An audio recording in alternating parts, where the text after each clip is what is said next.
เบิ่งดูนี่คืนนะเอาอันลงอันไปซักวัคซีนหมดแพทย์สัญญาจ้างซักวัคซีนให้นะคะน่ะเลือดจะมาเต็มเสือเต็มแพร่เลือดเต็มเพ่นเพิดหากระเปียนให้นี่เอาคนบ่เป็นบ่มาเหตุเพศพึกงานก็ได้คันว่าบ่เป็นก็บ่ซะเอาเด็กน้อยไปเป็นหนูทดลองแบบนี้มันก็เจ็บปวดรวดร้าวมันก็เจ็บมันก็ให้แต่ว่าเรื่องราวนี้กำลังเป็นกระแสดราม่าอยู่ในฝากฝั่งของประเทศลาวซึ่งมีผู้ปกครองในพาลูกไปซักยากับแพทย์พฤกษ์หัดอยู่ห้วงหมอแขวงสวรรณเขตหลังจากซักเสร็จแล้วเฮ็ดให้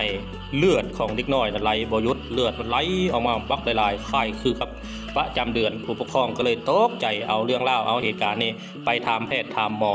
แต่คำตอบที่ได้จากแพทย์จากหมอก็คือให้ปกปิดกันเอาไว้แทนที่แพทย์หมอสิออกมาขอโทษออกมาปรับปรุงออกมาเปลี่ยนแปลงครับการกระทำที่หู้เท่าบ่ถึงการประสบการณ์บ่หลายแต่ดันออกมาบอกว่าให้ปกปิดเหตุการณ์นำกันเฮ็ดให้เรื่องราวนี้บ่พอใจกับผู้ปกครองเพิ่นก็เลยออกมาอัดคลิปเตือนภัยครับประชาชนคนลาวทุกคนให้มีสติระมัดระวังนำกันไปเบิ่งคลิปกันเลยทุกคนพี่น้องลูกหลานนั่นคอยไปซักวัคซีนน้ำแพทย์อันพึกษ์หัดยงหมอแข็งเป็นยังซักไปซักคือเลือดซ้ำคนเลือดออกหลายซ้ำคนเป็นประจำเดือนนะคะน่ะมันเราเจ็บมันปวดมันหายบ่เคยมีมาเบิ่งซอยกันเน่ไปถามเพิ่นแล้วเพิ่นเว้าว่าปกป้องความผิดซอยกันข้อยบ่เคยมีปกตินั่นคนเฮามีความผิดน่ะเนาะต้องปรับปรุงเจ้าของอันใดมันถือก็ว่าถือก็นั้นมันผิดก็ว่าผิดอันนี้เฮ็ดบ่เป็นแพทย์ผู้ทักแท่งบ่เป็นมาแท่งให้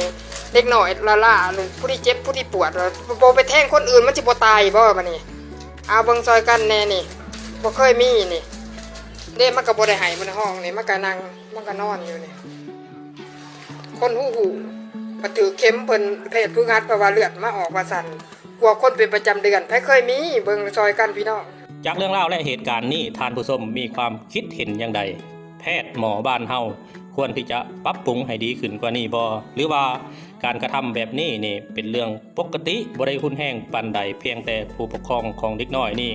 ตื่นมักตูมเกินไปย้อนว่าผู้ปกครองนี่เป็นห่วงลูกเป็นห่วงหลานก็เลยอัดคลิปออกมาเว้าให้สังคมแตกตื่นไปซื่อๆบ่หรือว่าจังใดท่านผู้ชมมีความคิดเห็นอย่างไรคอมเมนต์มาได้เด้อ